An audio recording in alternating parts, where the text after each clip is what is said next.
वासुदेवाय।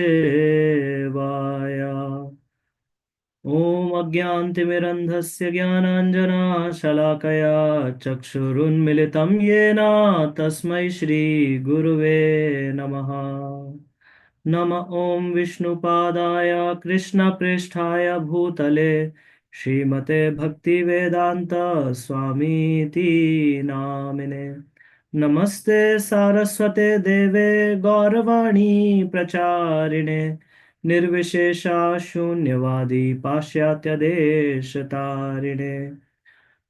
मुखं करोति वाचालं पङ्गुं लङ्घयते गिरिं यत्कृपातमहं वन्दे श्रीगुरुं दीनतारणं परमानन्दं माधवं Sri Chaitanya ईश्वरम्। Hare Krishna. Can you see my screen, Mataji?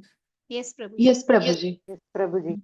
Today I have the shloka and the purport on my screen only, and if devotees would like to read, more than welcome. Vasudha Mataji, I see your hand is raised. Do you want to say something? Dandavat Pranam, Prabhuji. No, Prabhuji, for reading shloka, Prabhuji. Yes. Okay, so we will get started. Today we are reading from Shrimad Bhagavatam's Canto 4, Chapter 7. The title of that chapter is The Sacrifice Performed by Daksha. And we are reading 4 verses today, 42nd, 43rd, 44th, and 45th. So here's the 42nd verse. Please go ahead, Mataji. Hare Krishna, Prabhuji. Dandavat Pranam. Devauchuhu pura kalpa papaye swakritam udarikritya vikritam tvam evadyas tasmin salila ugragendra adhisayane puman seshe siddhair hridi vimbrisitādyatma padavihi स एवाद्याक्ष्णोर्यः पति चरसि भृत्यान् avasi naha. Hare Krishna. Thank you very much. Thank you, Mataji. So next devotee can read the purport. Hare Krishna. Dandavat Prabhuji. Hare Krishna. Purport by Srila Prabhupada ki jai. The devastation indicated in this verse is the partial devastation of the lower planets within the universe when Lord Brahma goes to sleep. The higher planetary systems, beginning with Maharloka, Janaloka, and Tapaloka, are not inundated at the time of this devastation. The Lord is the creator, as indicated in this verse, because the energies of creation are manifested through his body, and after annihilation, he conserves all the energy within his abdomen. Another significant point in this verse is that the demigod said, "We are all your servants. Give us your protection." The demigods depend on the protection of Vishnu. They are not independent. Bhagavad Gita therefore condemns the worship of demigods because there is no need of it. There is no need of it, and clearly states that only those who have lost their sense go asking favors of the demigods. Generally, if anyone has material desires to be fulfilled, he can ask Vishnu instead of going to the demigods. Those who worship demigods are not very intelligent. Besides that, the demigods say, "We are your eternal servants." So those who are servants or devotees of the Lord are not very much concerned with fruitive activities, the performance of the prescribed yajnas, or mental speculation. They simply serve the Supreme Personality of Godhead sincerely with love and faith, performing everything with that loving service, and the Lord gives such devotees direct protection. In Bhagavad Gita, Lord Krishna says, "Simply surrender unto me, and I will give you protection from all the reactions of sinful activities." This material world is so created that one has to act sinfully, knowingly or unknowingly, and unless his life is dedicated to Vishnu, he has to suffer all the reactions of sinful activities. But one who surrenders and dedicates his life for the service of the Lord has direct protection from the Lord. He has no fear of suffering from sinful activities, nor does he desire willingly or unwillingly to do anything which is sinful. Hare Krishna. Thank you, Prabhu. Thank you, Mataji.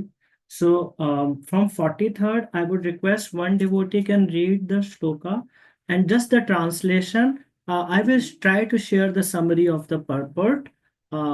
So please go ahead with the 43rd verse. Hare Krishna. Ansuya Mataji, did you Ansuya Mataji the shloka and Sudha Mataji the translation? Hare Krishna. Hare Krishna Prabhuji. Gandharva uchuhu amshamsyaste deva marityadhyayayete brahmendra dhyadeva gana rudra purogaha kridha bandham vishvam idam yasya vibhuman tasmai nityam natha namaste karavama. Thank you, Prabhuji. Hare Thank you, Krishna. Mataji. Hare Krishna. Hare And Krishna Prabhuji, Dhanavad Pranams. Translation. Translation by His Divine Grace Srila Prabhupada Ki Jai. The Gandharvas said, Dear Lord, all the demigods, including Lord Shiva, Lord Brahma, Indra and Marichi, and the great sages are all only differentiated parts and parcels of your body. You are the Supreme Almighty Great. The whole creation is just like a plaything for you. We always accept you as the Supreme Personality of Godhead, and we offer our respectful obeisances unto you. Thank you, Prabhuji. Hare Krishna. Hare Krishna. So, just a quick this thing on the purport. In this purport, Srila Prabhupada, he opens the purport by quoting Brahma Samhita, that Krishna is the supreme, and Vishnu, Lord Vishnu, is referred here as Amsha Amshaha. That means he is the part and parcel of a part and parcel of Krishna. And as Krishna's first expansion is Balramji, and then from that comes first quadruple expansions, from that comes second quadruple expansions, and from that the Sankarshana, which is from the second quadruple expansion, comes the Purush avatars in which Vishnu is there. So he is like part and parcel of Krishna. And the living entities are mentioned as Vibhinna Amsha. And living entities attain positions in this universe by pious activities and austerities, but actually Vishnu is the master of everyone, or Krishna is the master of everyone. And then again it is quoted from Shrimad Bhagavatam, Etecham Shakala Pumsam Krishnastu Bhagwan Swayam. And as far as demigods are concerned, and even to satisfy Vishnu is concerned, right, which is the goal of Varnashram system, Sam Siddhir Hari Toshanam, Lord Vishnu will be satisfied if Krishna is satisfied, right? So this is the purport, the summary of purport of the 43rd shloka. We can go ahead, read 44th verse.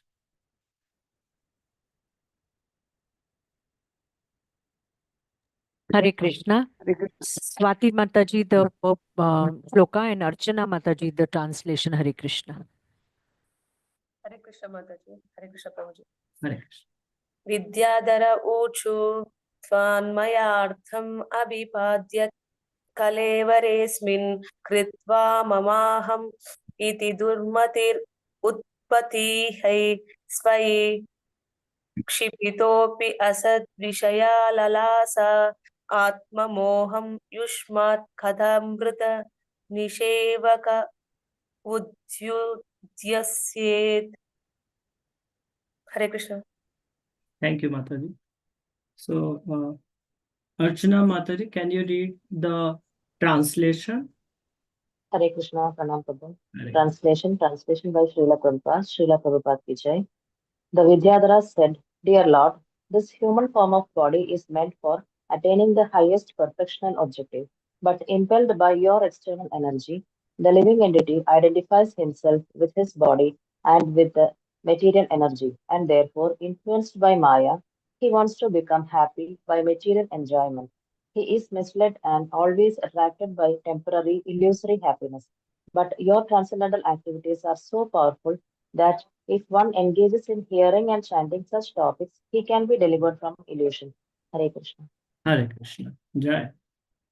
And so, in this purport of 44th verse, Srila Prabhupada points out the word arthada, that refers to the body.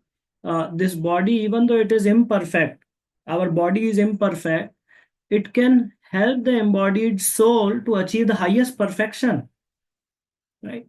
And Prahlad Maharaj, that's why he says that body is temporary, but it can give us highest perfection. So Yusmat Kathamrita Nishevakaha means those who engage in relishing the nectar of the topics of your lordship, hearing about you, they can attain this perfection. And how we can relish those topics? So there are two books Srila Prabhupada mentions. First is Bhagavad Gita, which are instructions by Krishna, and second is Shrimad Bhagavatam, which are topics about Krishna and his devotees. So one will easily be liberated by preaching on these two books. Okay, this is the purport of 44th verse. And then 45th verse, Hare Krishna. Bhanu Mataji, you can do the shloka, and Suma Mataji, the translation. Hare Krishna. Hare Krishna, Dandavad Pranam Mataji. Tvam kartustam, sorry, Brahmana uchuhu, Tvam kratustam havistvam hutasha swayam, Swayam tvam himantra samadvir patrani cha, Tvam sadasyar tvijo dampati, Devata agnihotram swada soma ajyam pashuhu.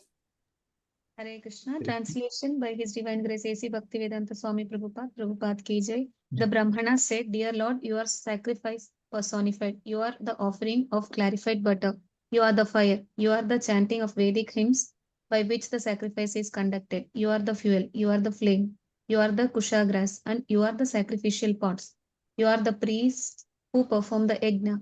You are the demigods headed by Indra, and you are the sacrificial animal. Everything that is sacrificed is you or your energy. Thank you, Prabhuji. Hare Krishna. Hare Krishna. Jai. So, if you see here, the purport for 45th verse, Srila Prabhupada explains that here the Lord's all-pervasive aspect has been mentioned, and which is that Lord is everything, and he quotes chapter 4 of Bhagavad Gita, 24th verse. It is said that Lord is the fire. He is the offering in the yajna which is put in that, and it is accompanied with clarified butter. Lord is that clarified butter also. The utensils which are carrying these offerings and clarified butter, that utensil is also Krishna's energy. So Krishna's energy is not different from Krishna. So that is also Lord. And the place of sacrifice and the kusha, that is also the Lord. So and then he draws a parallel, actually, because this is yajna. And so he draws a parallel with, in Bhagavad Gita, it is said that the highest form of yajna is the Sankirtan yajna. So in these aspects, either it was Lord directly himself or it was his energy. So in Sankirtan Yajna, the Hare Krishna Mahamantra that we chant, Hare is the energy and Krishna is the Vishnu Tattva. So Hare Krishna is complete. And it's a complete representation and actual existence of entire creation and beyond, the spiritual world. Everything is encompassed in this only. So that makes the Hare Krishna Mahamantra and chanting of that complete. And then he quotes chapter 9 of Bhagavad Gita, where he says that the Lord is spread throughout the creation as everything, but still he is not everything, he is beyond everything. The philosophy recommended by Lord Chaitanya is that he is simultaneously one and different. So achintya bheda bhed. Okay. So in this section, if you see what is happening, is that because Daksha was killed and then everybody got worried, and then Lord Shiva came over there, and when they are being pacified, Lord Vishnu also appears, and when Lord Vishnu appears, then all the demigods, they start praying to Lord Vishnu. And so these are these prayers of the demigods, and I would like to point out some of the points here, what they are doing, what the demigods are doing. So the demigods are glorifying the Lord in these verses in different ways, right? The second thing that they are doing is that if you see, they have a prayerful attitude. This is in contrast to what is the role of devatas, the demigods. The devatas, they are the department holders, right, of this universe. They are taking care of really big areas, like somebody is a department, his entire department is, the blinking of eyes. Somebody's department is, rains wherever there is water. Where should rainfall happen? Entire department, Indra, right? Like that, there are all these demigods. Somebody, the Ashwini Kumaras, the entire medicinal field is under them. So if you draw conclusion, if you draw parallel with what happens in a nation, then you will see that the people who are on these positions, they are usually many a times they are not prayerful, or they do not show their utmost dependence on someone else to get their things done in their department.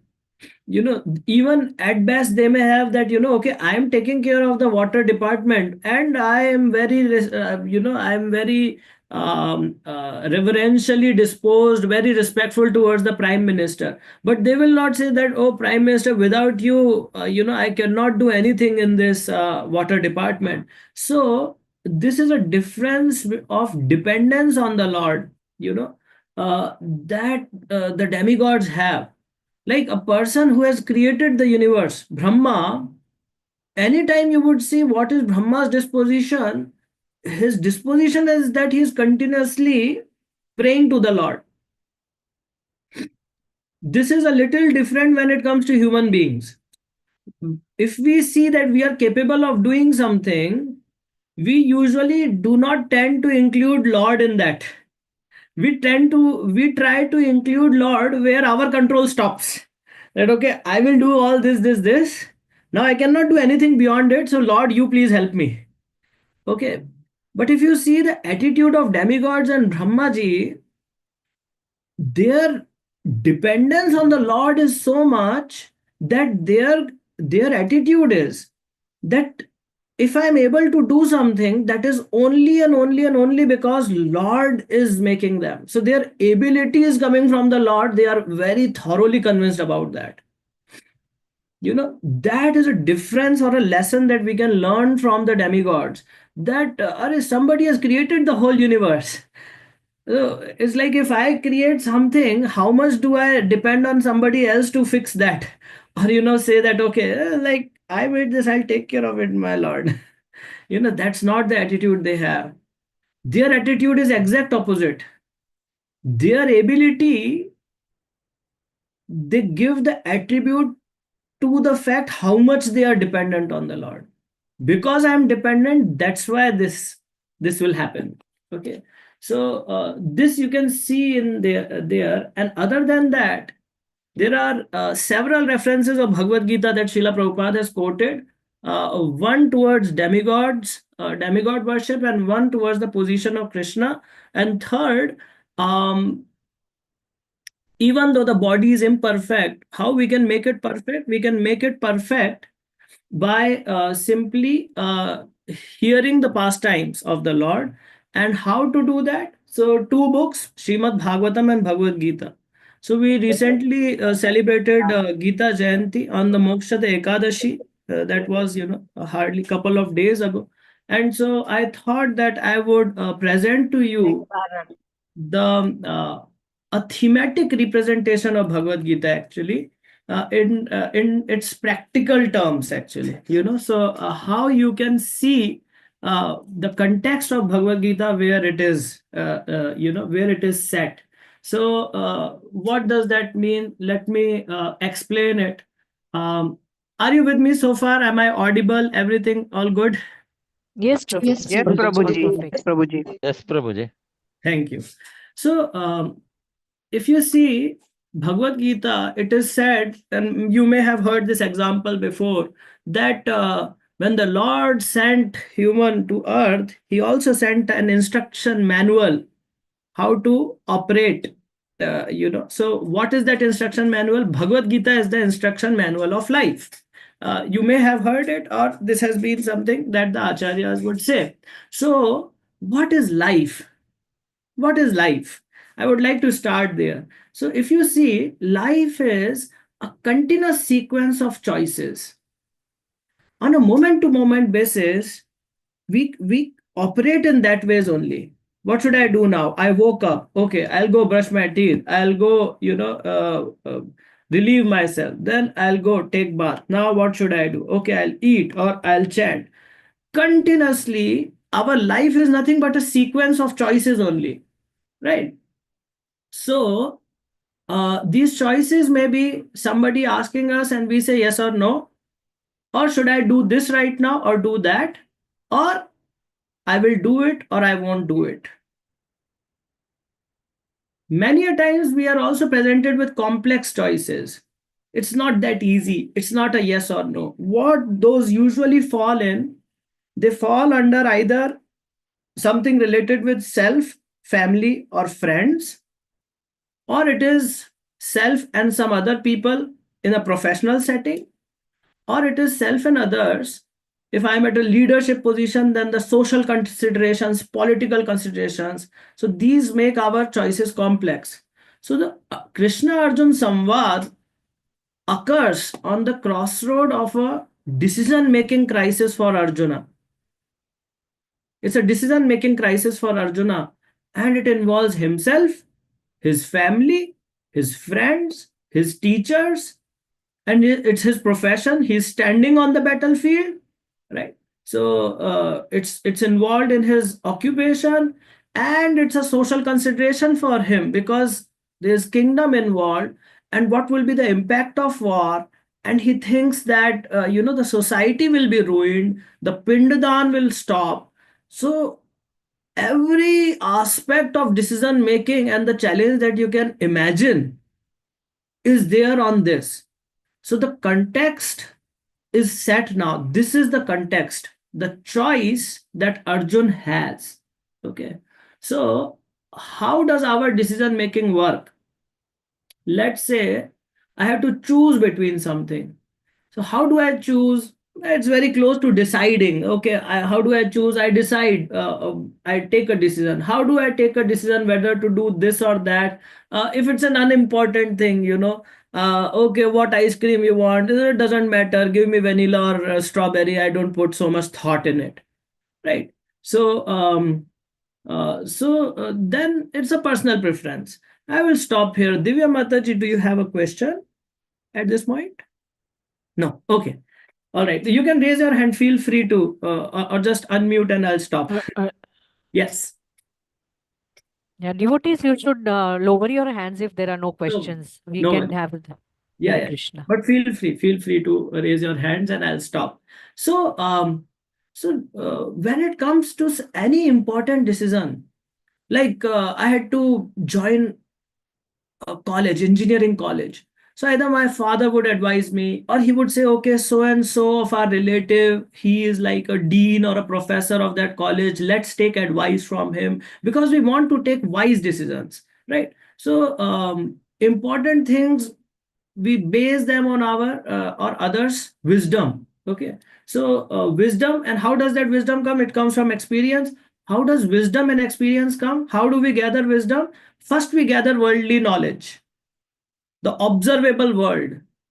Then some knowledge of dharma, what is the right thing to do, which is at the metaphysical. So non-observable knowledge, like what are the moral, if there are moral considerations or ethical considerations, everything about this world I do. And then with whatever I have gathered, I try to analyze it. I try to understand what I have learned.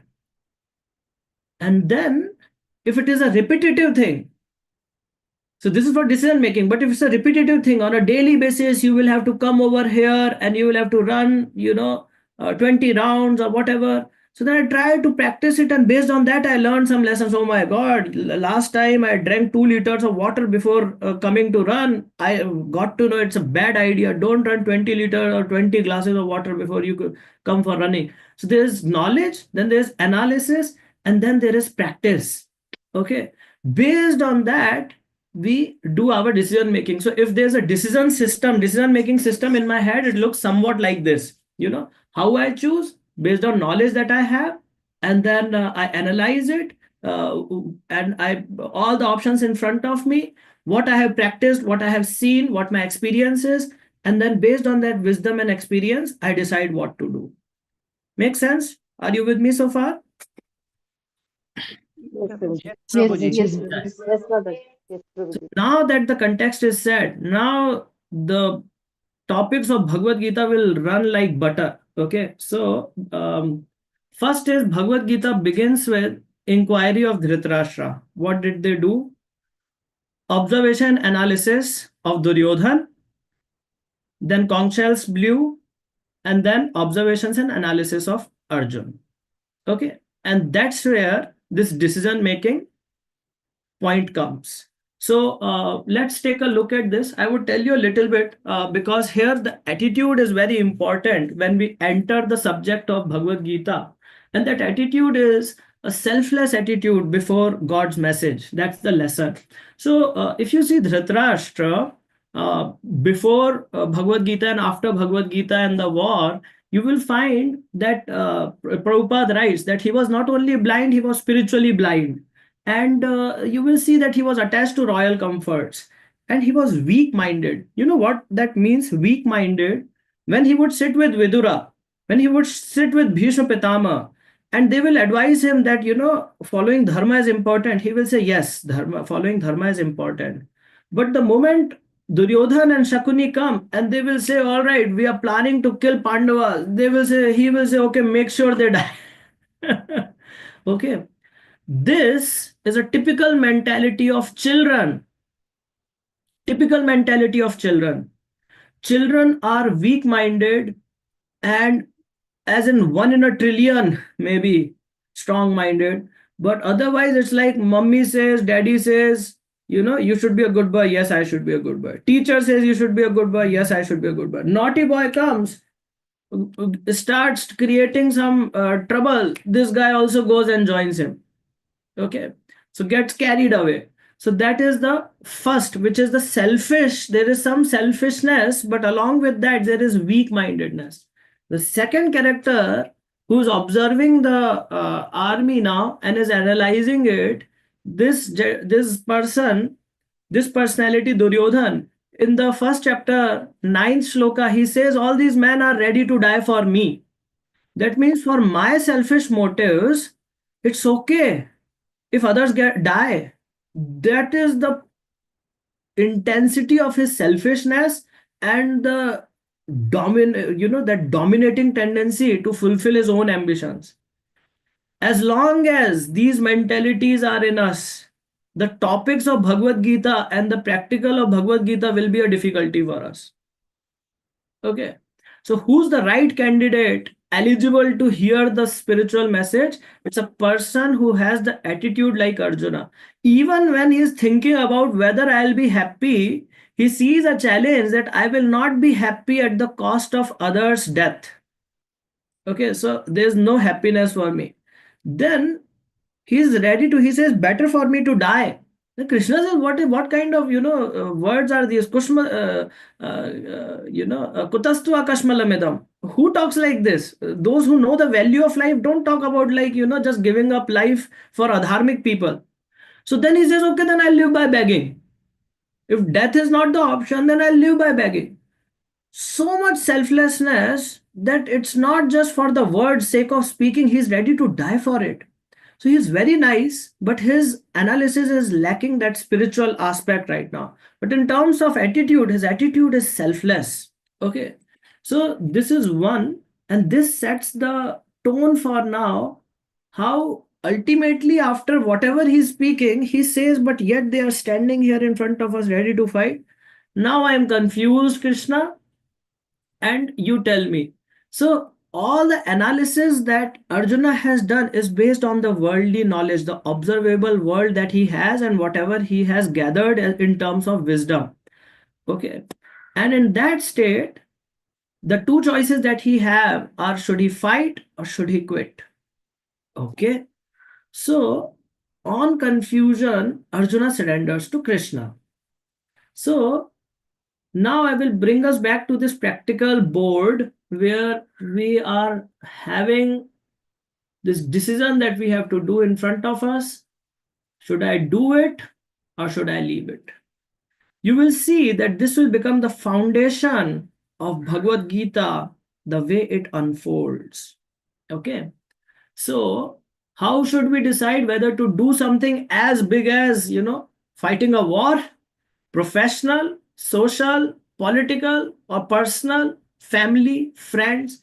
Well, it should be based on wisdom and experience. Yes. For that, you should have some worldly knowledge. Okay. And then you should analyze, and then there should be practice of trying to apply that knowledge. So, chapter 1 covers this knowledge, observation, and analysis by Duryodhan and Arjun. That is chapter 1. Chapter 2, when Arjuna says, "Now I am confused, Krishna help me," the first part of chapter 2 talks about spiritual knowledge. Krishna gives spiritual knowledge. You are not this body, you are a spirit soul. Once Krishna has said that, he analyzes, which is called Sankhya Yoga. He says that if you consider from spiritual aspect, then nobody is dying, nobody is getting killed, soul never dies, soul never kills. So if you look from spiritual knowledge standpoint, which is the only knowledge which is stable, it doesn't shake, by such knowledge you must fight. So he completes the analysis part. In the second part of second chapter of Bhagavad Gita, he says, now I will tell you how you should perform your duty. If you want to be happy, then perform yajna. Okay, yajna we will explain later. Now I will tell you, if you want to overcome sin, you were worried about sin, then do your duty without being attached. Okay.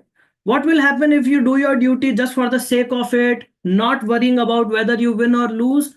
Arey Baba, by that, you will come to the platform of knowledge. And from that platform of knowledge, you will get the wisdom, which is called buddhi in Sanskrit, buddhi. And with that buddhi, you will be able to keep all these abominable activities away, far away. And then your intelligence will be fixed. And when your intelligence is fixed, you will be sthita prajna. And Arjuna hears about sthita prajna and he's like, wow, what is that? And Krishna glorifies sthita prajna, a person whose intelligence is fixed. Now comes a very important point. I have mentioned this sthita prajna on this side, on the leave it side. Okay, on the leave it side. So intelligence is indicating that you should not fight. Okay, be far away from these activities, and if you want to die, that is the way to die. That's how Krishna ends the chapter. So again, a question comes in Arjuna's mind, chapter 3.1, that first you were saying act without attachment, but that will bring me to intelligence. Okay, then why do you want me to fight and go into these abominable activities that buddhi yoga is, you are telling by buddhi yoga I can keep away? So this part I will explain you by sharing some terminologies in Gita, which will clear probably a lot of answers. What is Gita's terminology? Okay, so first, this do it in Gita's terminology is karma, and leave it is jnana. Okay, do it is karma, leave it is gyan. So when karma is referred as karma, at that time in those verses, Krishna refers to gyan as akarma. Okay, akarma refers to that which is not karma, that is gyan only. Then when karma is referred as yoga in many places, gyan is referred as sankhya. For example, Krishna says, I already told you that there are two paths. These are the only two paths. Do it or leave it. Karma and jnana. Okay, these are the only two paths. So Krishna says there are only two paths. Karma, jnana yogena sankhyanam, karma yogena yoginam. So when he says karma yogena yoginam, in that he is saying the path of action is the path of yoga, and the path of jnana is the path of analysis. Okay. Yukta, you will see this word come the moment it starts from I believe from 4th chapter or somewhere till 8th chapter, it keeps on going. In fact, it comes once in 9th chapter also. Yukta. Yukta means, Prabhupada would translate this as Krishna consciousness. Okay, Yukta means doing any activity with divine idea in mind. It could be how Krishna would want me to do it, or it could be direct meditation on Krishna, doing things with this spiritual idea of yoga. That is the word yukta. It will come again and again. On the other side, when Krishna is glorifying sthita pragya, he uses the word jivan mukta. That means it comes on leave it wala side. Okay. Karma is called action, and jnana is referred as inaction. It's the leave it again, the leave it wala part. So that's why this side is karma yoga, this side leaving it is jnana yoga. Now, what happens when you do this action? So, karma yoga results in, this is the right way to do anything. First of all, if you want to do it, if you want to do anything, Krishna says yoga karma su kaushalam. The karma yoga is the right way to do anything. And if you have to quit, then the right way to quit is jnana yoga. Okay. So, what happens when you try to perform karma yoga? Krishna says you will come to the platform of gyan. Okay, so that's why in the yoga ladder, karma comes first, and then that takes you to the level of gyan.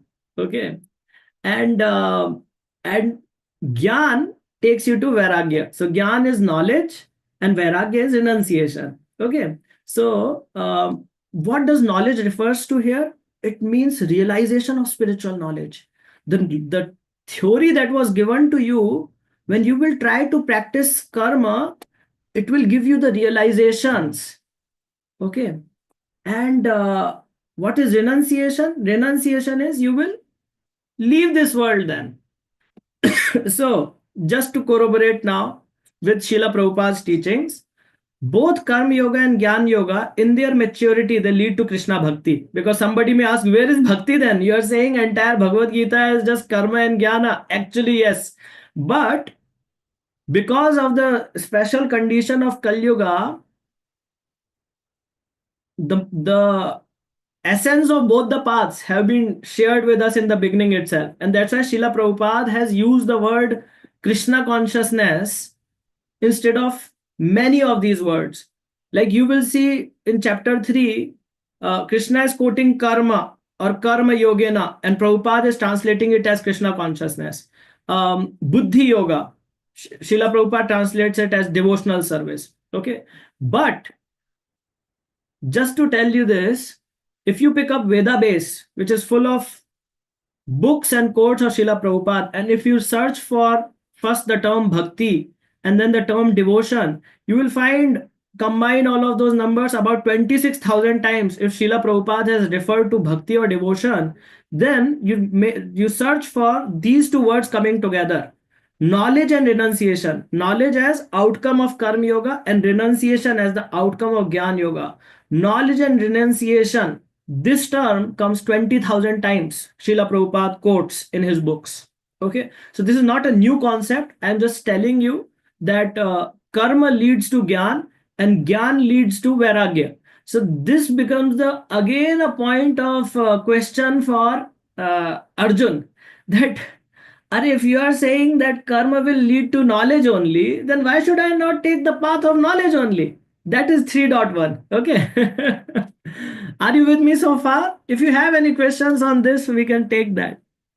Hare Krishna. Prabhuji, in this connection, how to understand inaction in action and action in inaction, Prabhuji? Yes.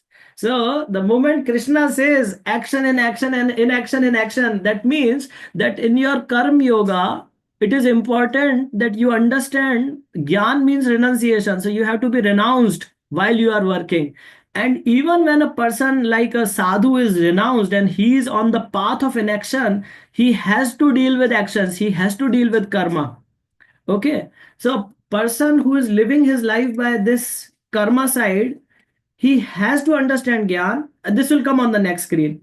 And the person who's on the path of gyan or inaction, he has to also take this karma. And that's why the very next verse that Krishna says is that the intricacies of these are very difficult to understand. And there's a process to understand action and inaction. And what is that? Tad vidhi pranipatena pariprashnena sevaya updekshanti te jnanam jnanena tattvadarshana.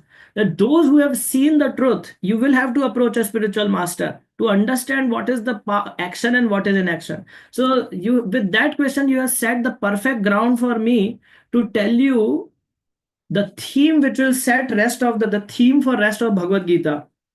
See, in simplest terms, Arjuna, why is he asking about these two?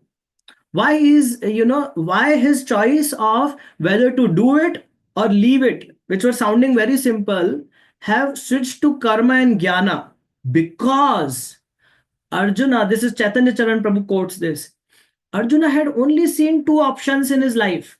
First, Raj Rishis, path of karma, a king, a saintly king, living his life according to scriptures. That was one option. And the second option he had seen was the renunciation of monks. That renunciation of monks is the path of jnana. So in Bhagavad Gita terms, when the word jnana comes, it refers only and only to renunciation. It does not mean anything. Like if a kid comes first in Bhagavad Gita competition, we don't say that he's a jnani. No, that is wrong. He may be, he has vidya and he may be vidyavan, but he's not a jnani, because jnani refers to renounced person only, who has left everything. The definition of jnana is a person who leaves the worldly matters, he does not earn money, and he does not have a wife and family. That is a jnani. So Arjuna had only seen these two paths, and that's why his choices oscillate between these two paths only. Okay, so then which one is good for Arjuna in this? Krishna says, boss, path of karma is advice for you because you got disturbed.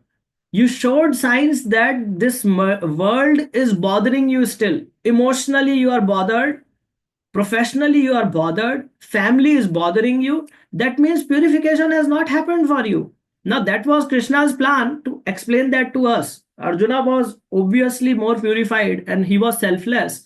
But the point for who should be engaged in this world, that is path of karma, those who are spiritually ignorant. Okay, even a Gyan Yogi can be in the beginning, can be spiritually ignorant, but they are in modes of Rajo and Tamo, because of which they are selfish in nature.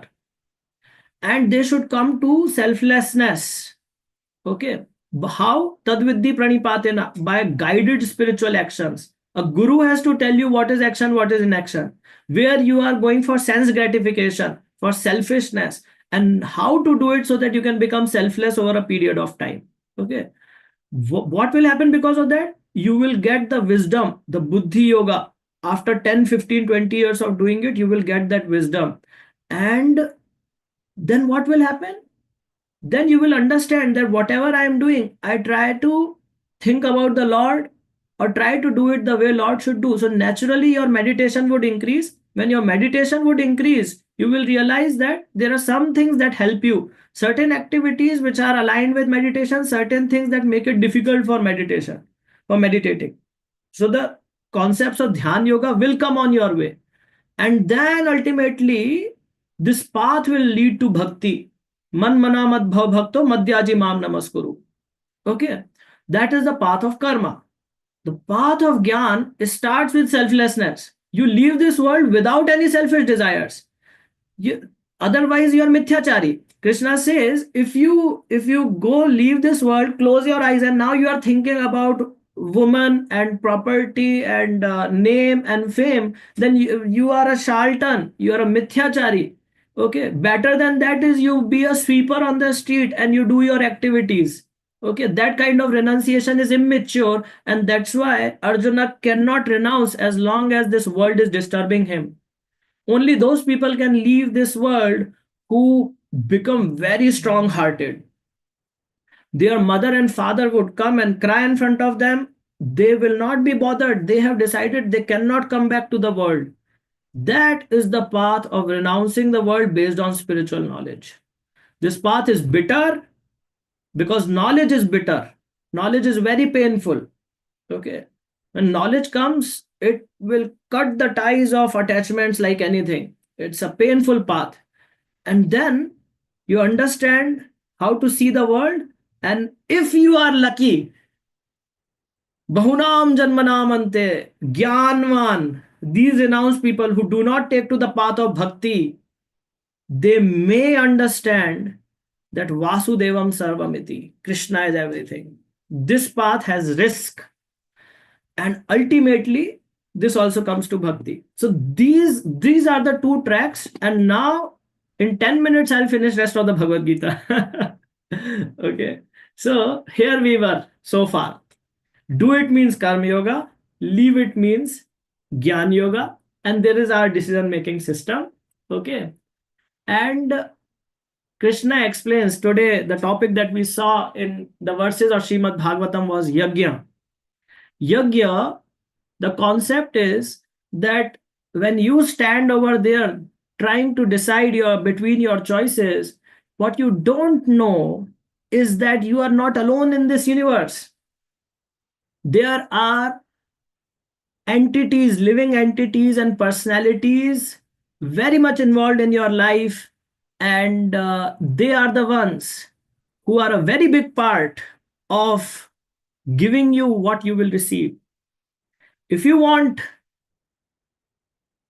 to have a very good and cordial connection with them, then be grateful to them for whatever you get. So there's a cycle. You do something, and when you get the result, you offer it back to them and you say thank you. That is called yajna. And in Vedic civilization, everybody used to perform yajna. Yajna does not mean fire sacrifice. Fire sacrifice or havan is just one type of yajna. There are 12 more types of yajna that we will not cover today. But the idea is that all these 13 yajnas are for the people who start or want to do something for themselves. It starts with selfishness and it ends in gratitude. And that process of yajna can slowly bring you to a point where you start realizing that the purpose of the yajna is to please the devatas. If the devatas are pleased, only then you will get stuff. It doesn't matter whether you are pleased or not. Then you realize, chapter 8, Krishna, Arjuna asks, who is Adi Yajna? Who is the source of yajna? Then Krishna says, I am the source of yajna. Sam siddhir hari toshnam. Okay, so the sacrifice to Vishnu has to be performed. So then over a period of time, your consciousness will transfer from doing things for yourself to doing things for Krishna or doing things for Vishnu. So this slow transition process of looking for happiness for yourself is the path of yajna. But if you want to liberate yourself, then you have to get to the platform of yoga, because yoga leads to liberation. And simply by doing the activities of this world, you can get liberated. So Arjuna gets a doubt. If that is the point, then why doesn't everybody in this world do that? Like you can teach it in kindergarten and everybody can be liberated. So then Krishna says, not everybody is looking for liberation in this world. Not everyone is looking for liberation. And then what is it that stops people from looking for liberation? It is lust only, Arjuna, which burns like fire. And that's why by intelligence, that means renunciation. Again, gyan. Okay. Again, so by deliberate spiritual intelligence, last verse of 3rd chapter, by deliberate spiritual intelligence, you should try to control this lust over. Okay, what is that spiritual intelligence? So transcendental knowledge, chapter 4, Krishna says, Janma karma cha me divyam. Janma karma cha me divyam. My birth and my activities are divine in nature. If you will hear about Krishna's birth and Krishna's pastimes and Krishna's activity, they are anti-lust. Your lust will go away. As long as the effect of Krishna Katha is on your consciousness, there will be no question of lust. Then he explains the 13 yajnas, And then he says this, that these action and inaction, they are very difficult to understand. That's why there's a vidhi, there's a process. What is that process? Tad vidhi pranipatena, pariprashnena, and sevaya. You approach a spiritual master, you humbly serve him and humbly inquire from him. When you will do the service to him, that will bring realization and purification. Okay. Ultimately ends this by saying, by doing this, you will come to the platform of that knowledge which creates detachment from this world. That knowledge which will renounce you from these idea of selfishness. And that knowledge, with that knowledge, you detach from karma. So, so Arjuna is like, detach from karma. So you do not like karma in that sense. So then Krishna again very clarifies. This time karma is one Sanskrit word which is used for action as well as reaction. Like you are doing bad karma, and just wait for the karma. Oh, why is he suffering? It says karma. Means what? Is the reaction of the karma. Okay, which is called karmfal technically. So karmfal is also sometimes referred as karma, and that's why Krishna clarifies that I am saying be detached from karma, as in be detached from the karma fal. That means be detached from the results of your karma, not the action. Okay, action you have to do, but be detached from the result. So that's why this, and then two more points that come in chapter 5 are that if you want to attain liberation, you will realize that you will have to increase your meditation on the Lord. Okay, why you are doing all this? It's such a funny context over here. So you're talking about all the worldly activities, but you are saying that your idea is to reach God. So if you want to reach God, then think more about God. So that will result in liberation. That is how karma in its mature state leads to dhyana. This was the instruction of Vidura to Dhritarashtra also. Dhritarashtra lived his life of karma, actually karmi, sense enjoyer. So finally, he said the right process now for you is dhyan yoga. So then he left for the jungle and then he meditated over there. So this meditation is the path for a person who can perfect his path of karma yoga. And how to attain peace? You just you increase your faith in Krishna. भोक्तारम यज्ञ तपसाम सर्वलोका महेश्वरम सुहृदम सर्वभूतानाम ज्ञात्वा माम शांतिम रिच्छति. You should know that all these hard work that you are doing, the tapasya you are doing, who will be happy by this? Bhoktaram will be happy. Who's Bhoktaram?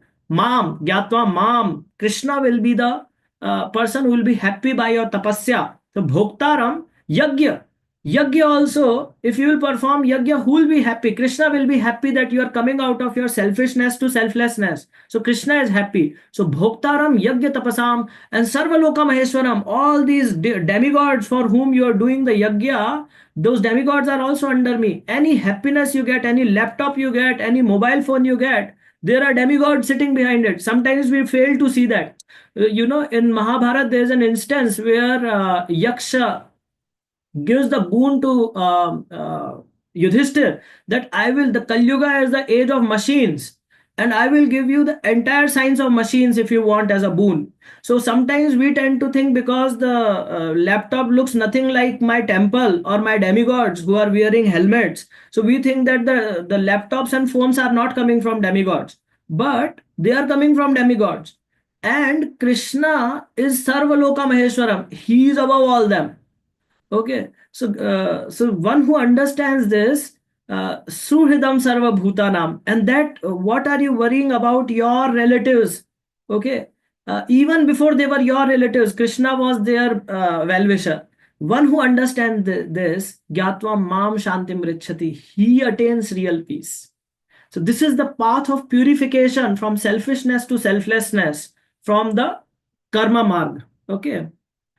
So then you realize what is the sitting place of lust? It is mind only. So how to purify? Even in Dhyan Yoga, first you act, you sit down and you meditate and you do several asanas and yam and niyam and everything to purify using your actions. This is the theme of Karma Yoga, finally culminating into Dhyan. First you need to act to purify yourself from selfish thoughts. Once you have done that, Now you need to leave this world, detach yourself. And so further purification will happen when you now start renouncing. Okay. And out of all the tapasvis and the yajna, those who perform yajna and those who meditate, the one who meditates on me is the topmost. So from there, now Krishna says, Are Baba, you are looking at this world and dealing with this world, trying to come to me. Why don't you directly come to me? So hear about that. This is non-observable. From chapter 7, everything that is said, you cannot reach it on your own. Okay. And that's why chapter 7 says that it's very difficult for a jnani, because jnani does not take to the path of bhakti. It is very, he may come, he may not come. So now you hear tat shrunu. What? There's divinity in everything around you. See Krishna in everything. Second, there are two ways to come. Either the path of jnani or a yogi, and based on that, you will attain this. Ninth, bhakti is simple. You don't have to worry about all this. Patram pushpam phalam toyam yome bhaktya pranashyati. Okay. If you do that, simply just offer things to me, I will accept and I'll give you the same result that you will get from the path of karma yoga. And it culminates into manmana madbhav bhakto madhyaji mam namaskuru. In that verse also word yukta comes. Okay. Then here you will see that bhakti yoga or devotional service is also the part of action only. Okay. And Prabhupada therefore at several places uses the term Krishna consciousness synonymic to karma yoga and buddhi yoga. Okay. So knowing God transforms to bhakti. The Chatushloki Bhagavad Gita covers in chapter 10, where Krishna tells Tesham Satata Yuktanam, those who are always yukta, acting with keeping me in mind, right? Bhajatam Priti Purvakam, and they are doing my bhajan, remembering me with love. Dadami, I give them the wisdom by which they can come to me. How does Buddhi Yoga comes? You may practice and practice and practice, and you may analyze and analyze and analyze. But who will give the Buddhi, the wisdom? Krishna says, Dadami Buddhi Yogam Tam. I give the wisdom by which that person can come back to me. When Krishna says, Aham Sarvasva Prabhava Matta Sarvam Pravartate, that is the transformational point for Arjuna. After that, he has zero doubt what he has to do. And he understands the position of God. The moment you understand the position of God, then bhakti is the only option.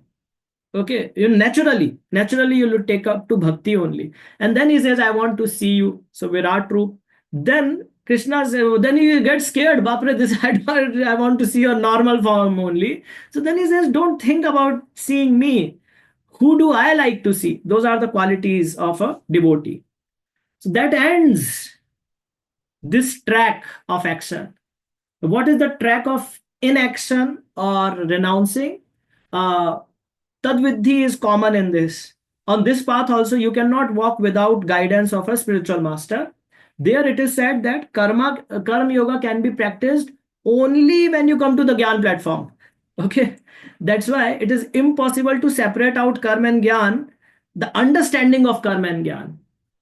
Fifth chapter, when it began, it had talked about a confusion that should I renounce, leave everything, or should I do my activities in a detached way? That's where that confusion between karma phal had come. And Krishna says that if you don't leave the reactions, karma phal, then renunciation also becomes meaningless, right? So these are some of the references that mention about renunciation, even in earlier chapters. Like if you take the path of renunciation, then you will have to meditate. So dhyan is a very important part of the path of Gyan Yoga. Seventh, I quoted many a times. There it comes, Bahunam Janmanam Ante, Gyanvan Mam Prapadyanti. So renunciates also ultimately can come to Krishna if they understand that. And attaining the supreme, one path is told for the Gyanis, how they can attain, or yogis. And ninth chapter says that Gyanis are indirect worshippers of Krishna only. And from 13th comes the actual Gyan Yoga. And this is like 30 seconds, we can finish everything. You will see a pattern in this. 13th chapter talks about enjoyer, nature, and consciousness, which is basically getting the eyes, Gyan Chakshu, to look at living matter, living tattva. What is living tattva? Living entity, and Lord Bhagwan is also living tattva. So trying to understand life and the body which is holding the life, Kshetra and Kshetrajna. So seeing life is chapter 13. Chapter 14 is gunas, rajogun, sattvagun, and tamogun. What will you do with that? You will see the world. The world is so big that if you really want to see it through the eyes of knowledge, you need to categorize them. So these categories are explained. Once these categories are explained, then chapter 14 is seeing that categorized world, that this world is a reflection, right, of the real world, the spiritual world. And based on good, bad, and ugly, the sattva, rajo, and tamo, there are different activities. Chapter 16 is nothing but now looking at the people who are under the influence of these modes, because of which some are suras and some are asuras, divine and demoniac. Then Arjuna asks, well, there are many people who are not absolutely suras or good people, and nobody is absolutely bad. So what about people in between? So chapter 17 is seeing people in gray area. You see, it's all about knowledge, seeing life, knowledge to see the world, seeing the world, chapter 15, seeing good and bad people, seeing people in gray area, and finally chapter 18 is this path of knowledge, summarizing Bhagavad Gita, and finally what you do, you again reach the same conclusion, man mana madbhav bhakto madhyaji mam namaskuru. The moment we reach bhakti from both paths, Krishna says, now I have shared the entire knowledge. Now, yat ichhasi tatha kuru. Now you decide what you want to do. It's your wish. And what does Arjuna says? Karishye vachanam tava. I will do what you have told me and whatever you will say. So with that, Bhagavad Gita ends. I will stop here. My apologies for going a little overboard with time. Thank you so much for your patient audience. Hare Krishna, Prabhu. I think everybody's got into a deep thought process, and it's lots to process, though we've been doing Bhagavad Gita from quite a long time. But this kind of analysis we've come across for the first time, Prabhu. That's what I feel, Prabhu. Very true, I'm sure Mataji. all the devotees are spellbound today. The entire Yes, class very is true. totally Very quiet. true. Yeah. Now we understood that we didn't understand anything so far, Prabhu. Yes. And Yes, I feel I have Prabhuji. yet not Very true, understood. Mataji. Very Krishna. I feel I have Hare yet not Krishna. understood, Prabhu. Oh, Krishna. Yeah. My That sincere is request. You have to rehear the full video, Have to Mataji, once rehear. again. Yes, yes. We'll have to Yes, rehear the Prabhuji. entire class again. Prabhuji, we Yeah. feel we were blank all this time. My eyes are open today. Hare Krishna. Big Haribol to My Prabhuji. 7-year-old Hari son bol is to you, saying, Prabhu. Prabhuji, Prabhuji. how is it that this Prabhuji is going on explaining so very nicely, continuously? No, and it He is was also broken down hearing and you very analyzed so attentively. well, Prabhuji. Yeah. It was Yes, so Prabhuji. well analyzed. Yes, I Mataji. Mataji, mean, any Very, questions? very Mataji? nice. Prabhuji, we have to understand first to ask questions, no? Yes, We have Prabhuji. further Prabhuji, we'll have to Maybe read there the is a Bhagavad question. Gita again and again to again understand all having these this points. in mind. I think this recording All will be these very, very points. important today. I Yeah, hope it yeah. is. Yes, it is Yes, YouTube live. Mataji. Yes, Yeah. yes. I mean, it should be shared with a lot of other people also, how it is I'm planning to come analyzed. up with a book, Mataji, in that I'll try to make it easy in a comic format or something. I see a couple of hands raised. So please go ahead. Yes, Prabhuji, just a minute. Yeah, Subbarao Prabhu, you have a question? Yes, Mataji. It's a very great this thing. Can we have record of this in a group, Mataji, so that worth of listening again Yes, and again? Prabhuji, it is recorded on, it is live on YouTube. So you can YouTube. either access it from there or we'll have it put, one of us will put it Kindly on the keep it group in group, also. Mataji. YouTube again, you have to search. Yes, Keep it in the group. yes, yes, we will do Because that. it's so good, so vivid, wonderful analysis. We still know, we feel we know something in Bhagavad Gita, but now Everything is again A, B, C, D. Yeah, the moment we Yeah. thought we've understood Bhagavad Gita, I mean, this is a bombshell. We have not. How Now we sir, know. how Now we Prabhuji know. ran through first to 18 chapter, really fantastic. You brought us all on deep on earth with a thud, Prabhuji, today. Please We keep in understand. group See Mataji. you. Please keep in this Yes, record Prabhuji. in group. We'll do. Thank Sudha you. Thank Mataji, you. you have a question? Hare Krishna. Yes, Mataji, I just want to thank Prabhuji. First of all, Prabhuji, very thankful to you, Prabhuji, for giving a very deeper knowledge of Bhagavad Gita. We haven't received this knowledge before like this, Prabhuji, because I had this doubt whenever I read Bhagavad Gita. So why did Krishna forced Arjuna to fight in the war when we are told to see the Lord around us everywhere? So I just had this question: Why should we? Why did I mean forcefully, not forcefully? Asked Arjuna to fight in the war. So we are told to be compassionate towards all animals and each and every living entity around us. So I had this doubt, Prabhuji, and today you cleared it and I'm very thankful to you, Prabhuji. Like you said that it kept on disturbing him. Yeah. He did not want Arjuna to take up Vairagya. So all of a sudden, the same way we all are in a family life and grihastha life, the same way the whatever difficulties that we are going through in our life is only because of the attachments and the difficulties what we are facing is our only that is we have to come out of that. Krishna wants us to come out of that. So Yeah. is my understanding correct, Prabhuji? What am Yes, I? Mataji. So there's a very nice example that is explained. It's a quick one-liner. It's like sometimes when there's a newborn baby and the first-hand mother, the mother sometimes feel, oh my God, this child is crying so much. I wish I could run somewhere. I would run away. Okay. So if she's given that option that she runs away, and she's far away from the child now, will she be happy? She will not be happy. She'll be happy if she comes back.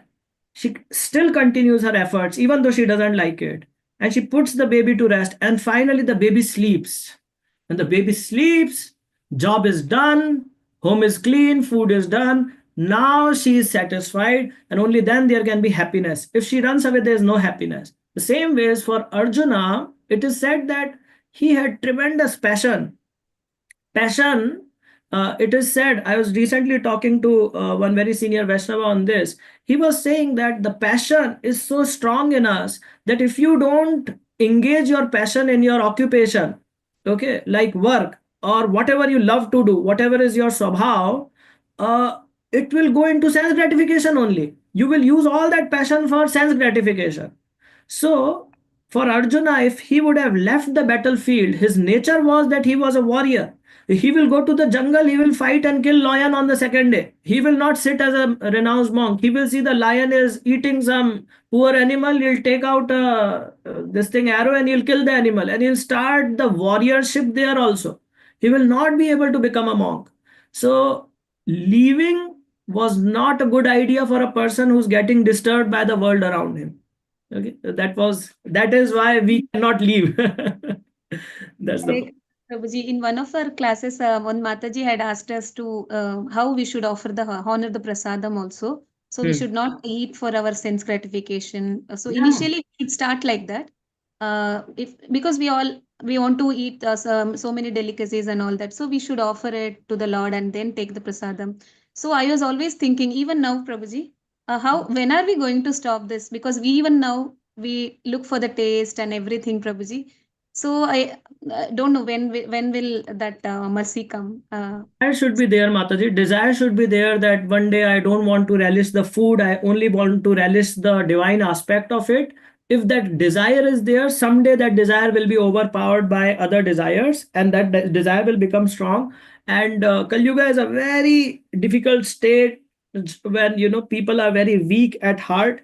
That's why Guru Maharajas in ISKCON, they never give very strong or difficult or strict instructions.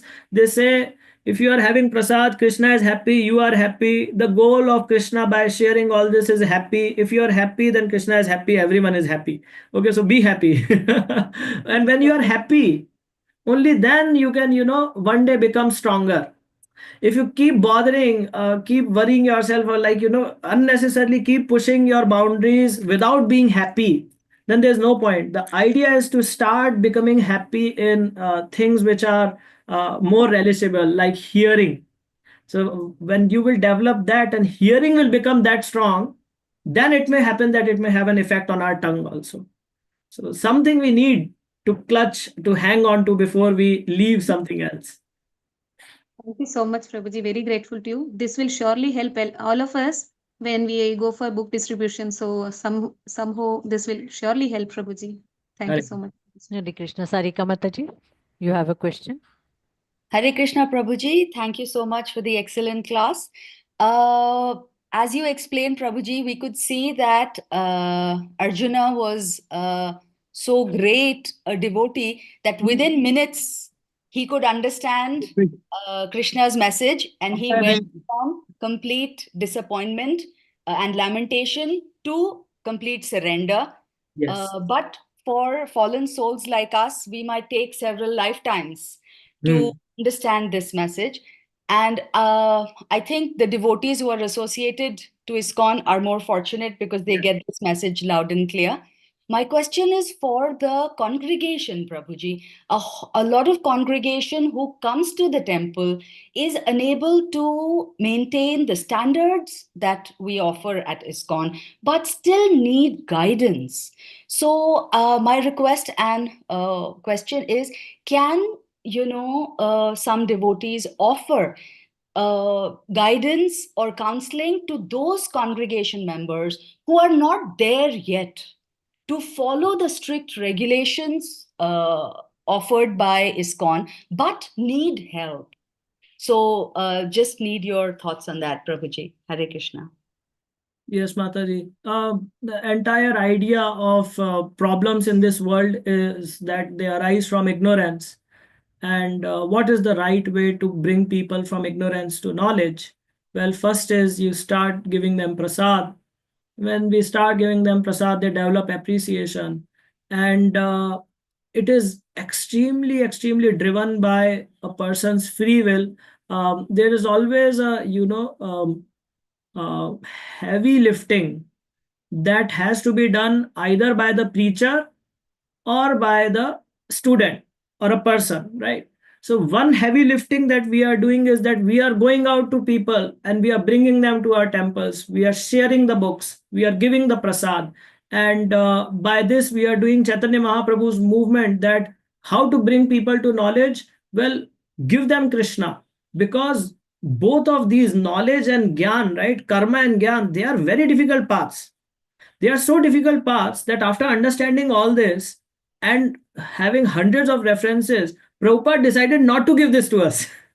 Everywhere you see all these concepts, Prabhupada has just mentioned Krishna consciousness.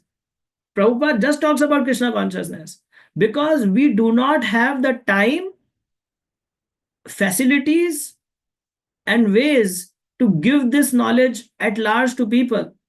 And probably many of these things will start becoming irrelevant in Kali Yuga. So the only message that is left and is most important is Krishna consciousness. Whatever you understand by Krishna consciousness, that is far more helpful than understanding these topics. So it's like if you are doing Krishna consciousness, you won't even know that lust was a problem and lust is going away because Krishna consciousness is solving it. So we can always have more organized programs to reach out to people, giving them knowledge of cleanliness is what strictness of rules brings cleanliness actually. But then nectar of instruction also warns against niyamagraha and niyamagraha. There are too much rules and regulations, then again bhakti is lost. Right? So the idea is only and only, there's only one option, that is hearing. Either hear the holy names or sit down in the class and the devotees will keep coming the way Gauranga and Nityananda decide who will come and speak what. Krishna knows who knows what and who will come and speak, and everybody comes and speaks about some aspect of Krishna consciousness. So as much as I try to do whatever I can, that is how Maharajas deal with big problems. When it's a big problem, you do what you can. That's it. What can you do more than that? So you do what you can. If that includes that you can go to GBC and convince them about something, do that if that's your ability. But that is our area of control, and then Bhoktaram Yajna Tapasam, have this firm faith that Chaitanya Mahaprabhu's movement is very closely driven by the direction and desire of Nityananda. So if we will pray, they will manifest whatever you want. Okay. It's the only thing that is keeping you away is prayers. When a Vaishnava prays, then that thing will for sure happen in this world. That's all I would say, Mataji. Hare Krishna. Thank you so much, Prabhuji. Prabhuji, do you take regular Gita classes or something? I'm sure all of us would like to hear more from you. This is the only Yes, regular yes, class Prabhuji. I am coming to, Mataji. I have on Bhagavad Gita. It's about to end. We are on 17th chapter. It's for a group in America. But I'm giving most of my time in writing one Bhagavad Gita in a comics format or something to make it easy and make this message easy, Mataji. Till then, I Hari am bol. on the Hari back seat on classes. bol. Hari bol. We will Thank be you so much, waiting for Prabhuji. What you mentioned was very correct. We will all make efforts to spread this message. Why I asked the question was that all the societies, the apartments where I've lived in other countries as well, there have been one or two instances of very young children committing suicide. And it's very disturbing to all mothers when they see that. And it is definitely lack of direction. So in all the apartments where I lived, I used to hold very small Bhagavad Gita reading classes. And although the devotees from the temple could not come to each and every apartment, we would just make very small groups and invite mothers to come and read Bhagavad Gita. So I think reaching out to common people who are so tied up with day-to-day lives will, I think, save them from big disasters. Yes. Jai. Thank you, Mataji. Mataji, I also see now that there is a request if we can all chant once for little Namisha's health. Maybe we can all do that, Mataji, once. Can we chant once on? Yes, Prabhuji, we can chant. Devotees, we need to unmute our mics and chant one round for Nimisha Mataji. Hare Krishna, Hare Hare Krishna, Krishna Krishna Hare Hare Rama, Rama, Hare Hare Rama, Rama, Hare Rama, Rama Rama Rama, Rama, Hare Hare.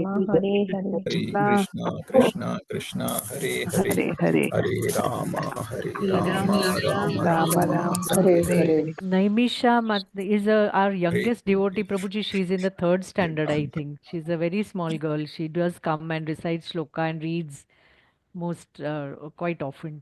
Haribol. Our prayers with her. Hari Bol. Thank you Hare so much for the wisdom, Prabhuji. Mataji.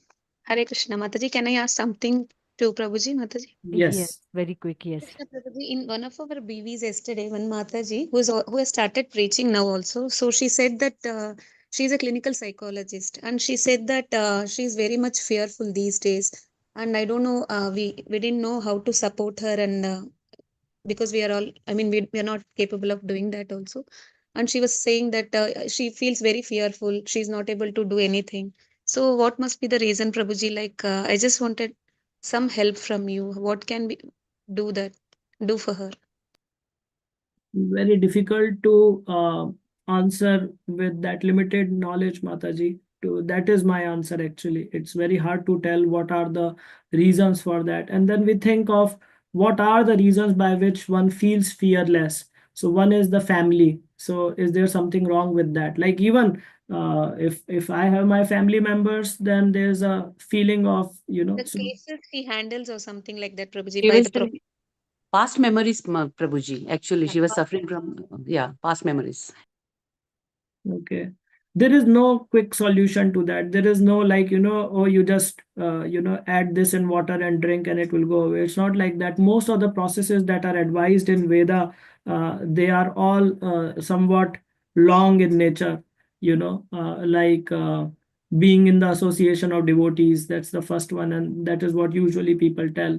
when you're surrounded by people, good thoughts, if there is something subtle over there, then it is advised that they should read Shrimad Bhagavatam. I know a person who it was said that she was very lost and disturbed, and then there is this one Mataji in our congregation. She has read entire Shrimad Bhagavatam like 3-4 times. She regularly reads. So 3 days, this disturbed lady, she stayed with this Mataji, and she would just in the evening or whenever she would read Shrimad Bhagavatam with Srila Prabhupada's purports, and on the third day, they saw one subtle energy, some soul or something went out of her body.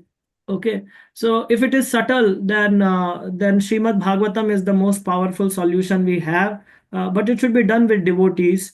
That is one. And general instructions or general answers are usually, I mean, they would help to some extent, but specific answers are usually more helpful. I do not know more details of what could be the reasons she is troubled. Uh, some professions are also like that you have to deal with difficult people and difficult cases, which may be having some subtle issues also. Srimad Bhagavatam, that's all I can think of right now, Mataji. So much, Prabhuji. I will convey this message to her, Prabhuji. Thank you so much, Prabhuji. Hare Krishna, Prabhuji. Thank you so much for your time. From your busy schedule, you took time out for preaching. Prabhuji, do come more often. Till the time you start your classes, Prabhuji, we'll need this hand holding. Thank you so much. Hari bol to you. And can I end the class with prayers? Yes, Mataji. Hare Thank you. Thank you, Prabhuji. Thank you. Dandat pranam. Kripa Vaishnavebhyo namo namaha. Koti Vaishnav Vrinda ki jai. Srila Prabhupada ki jai. Srimad Bhagavatam ki jai. Srimad Bhagavatam ki Prabhuji, jai. Dandat Thank you, pranam. Prabhuji. Hare Krishna. Thank you, Prabhuji. Hare I'll end the Krishna. class, Thank Prabhuji.